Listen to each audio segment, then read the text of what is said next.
শান্তির উদ্দেশ্যে এবং পরিবেশ দূষণকে রক্ষা করার উদ্দেশ্যে।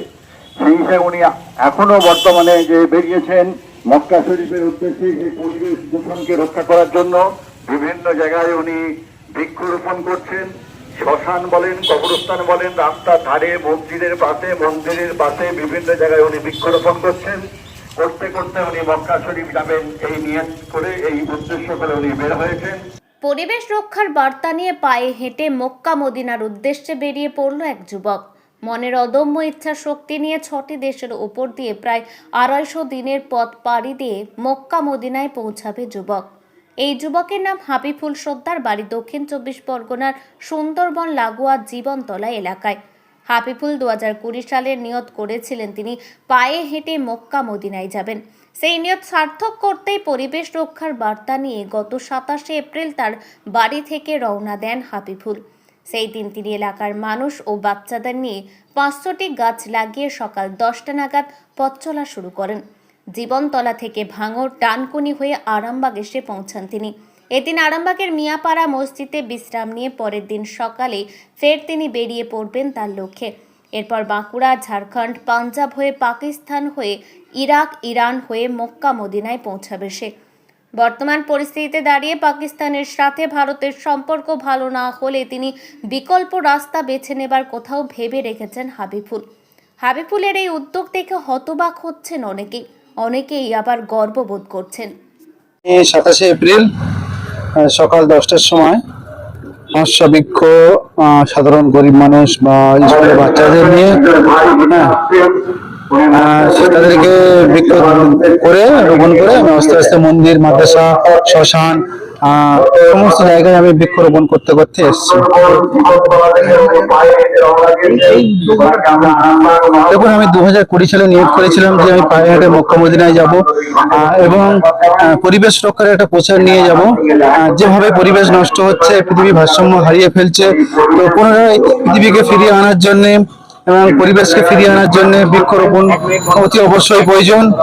তো ওই জন্য আমি পায়ে হেঁটে বৃক্ষরোপণ করতে করতে চলেছি। কিভাবে কি যাচ্ছেন, মানে পায়ে হেঁটে কিভাবে হয়ে যাচ্ছে? আমি জীবনতলা থেকে ভাঙড় থেকে নিউ টাউন হয়ে ডানকুনি হয়ে আমি পূর্বরা শরীফতে হয়ে আমি রাস্তায় এসেছি। এখান থেকে বিষ্ণুপুর হয়ে আমি যাব বাঁকুড়াতে ধানবাদের পাশ থেকে আমি ঝাড়খণ্ড, বিহার, ইউপি, হরিয়ানা, পাঞ্জাব হয়ে পাকিস্তান, আফগানিস্তান, ইরাক, ইরান হয়ে তারপরে যাবো। কতদিনে আপনার এই যাত্রা পথ? আমার 220 থেকে প্রায় 250 দিন। 250 দিন লাগে। 250 দিন। মক্কা যাবে তো সমুদ্র পার করতে হবে? সেই না, আমি 6টা দেশের উপর থেকে যাবো: Pakistan, Afghanistan, Iraq, Iran, Kuwait, Arab. হাতে কি নিয়েছেন? সাথে লাগেজ আছে একটা, লাগেজে আমার জামা কাপড় এবং টেন্ট একটা, যেগুলো আমার করণীয় দরকারি জিনিস সেগুলো আমি নিয়েছি। মক্কা যারা অনেকেই যারা যেতে পারছেন না তাদের জন্য কি দোয়া করবেন? অনেকেই তো সামর্থ্য থাকলেও যেতে পারে না, আপনি পায়ে হেঁটে মক্কার উদ্দেশ্যে পাড়ি দিচ্ছেন আর মহান একটা মানে সংকল্প ব্রত নিয়ে আপনি যাচ্ছেন, কি বলবেন? বাকি যারা মক্কা যারা যেতে পারলো না তাদের জন্য দোয়া কি করবেন? আলহামদুলিল্লাহ, নিশ্চয় তাদের জন্য দোয়া করব, সকলের জন্য দোয়া করব। সবাই মক্কা যেতে পারুক, নবীর দেশে যেতে পারুক, এটা আমি চাই। আর সেই সাথে সাথে আমার একটা মেসেজ আছে, আমি সাধারণ মানুষকে আমি বলতে চাই, প্রেম হোক প্রকৃতির সাথে, বিশ্ব থাকুক শান্তিতে। আমরা মানুষ একে অপরে যেভাবে ভালোবাসি সেইভাবে যদি আমরা প্রকৃতিকে ভালোবাসি, তাহলে আমাদের ভবিষ্যৎ প্রজন্ম সুস্থ ও সুন্দর গড়ে উঠবে, আর কোনো বিপর্যয় বলে এই শব্দটা থাকবে না। আচ্ছা, আপনি ব্যস্ত আছেন, আপনি খুব ব্যস্ত, মানে প্রোগ্রাম আছে আপনাকে। একটা বিষয় পাকিস্তান, আফগানিস্তান যাবেন, একটা তো যুদ্ধ পরিস্থিতি তৈরি হয়েছে। হ্যাঁ, আমার যেতে যেতে যদি পাকিস্তানের সাথে সম্পর্ক যদি ভালো হয়ে যায় তাহলে পাকিস্তান হয়ে যাবো, না তো আমার কোনো বিকল্প রাস্তা আমার চুজ করতে হবে। আজকে কোথায় এসেছেন, কোথায় থাকবেন? আজকে আমি আরামবাগে আছি। আরামবাগে গ্রামবাসীবৃন্দ এসছে আমাকে রিসিভ করতে, সত্যি খুবই ভালো লাগছে। ওনারা এইভাবে আমাকে স্বাগতম করবে, ওয়েলকাম করে নেবে, আমি সত্যি কল্পনার বাইরে ছিল। যাই হোক, অসাধারণ ধন্যবাদ আরামবাগবাসীদের জন্য।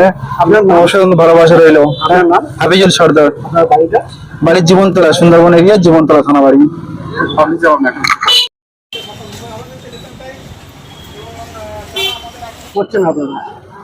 আমরা গত 27 তারিখ উনি বাড়ি থেকে বেরিয়েছিলেন, সে খবরটা আমাদের কাছে ছিল।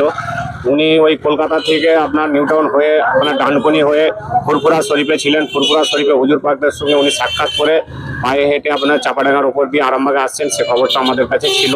তো সেই রকম যথারীতি আমরা আরামবাগে ওনার আসার আগে পর্যন্ত ওনাকে রিসিভ করে যেটা করে মানে আমাদের পক্ষে সম্ভব সেটুকুন ব্যবস্থা করে ওনাকে বর্তমানে আমরা নিয়ে যাচ্ছি আরামবাগ মিয়াপাড়া মসজিদে। ওইখানে ওনার থাকা খাওয়ার ব্যবস্থা করব। আগামীকাল সকালবেলা উনি আবার আরামবাগের থেকে রওনা হবে বিষ্ণুপুরের উদ্দেশ্যে। বিষয়টা তো খুব ভালো, এর থেকে ভালো কিছু জিনিস বলা যায় না। আর কি বলবো, শেখ ইবাদত হোসেন, আরামবাগ।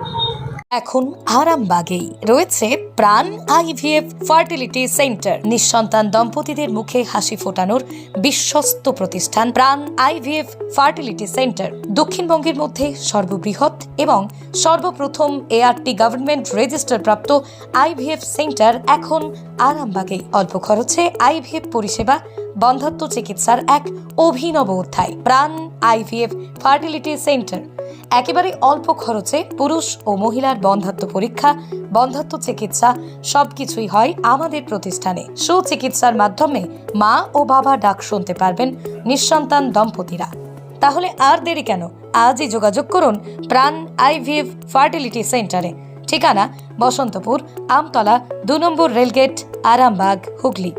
যোগাযোগ নম্বর 7865858781 অথবা যোগাযোগ করুন 7908098172 এই নম্বরে।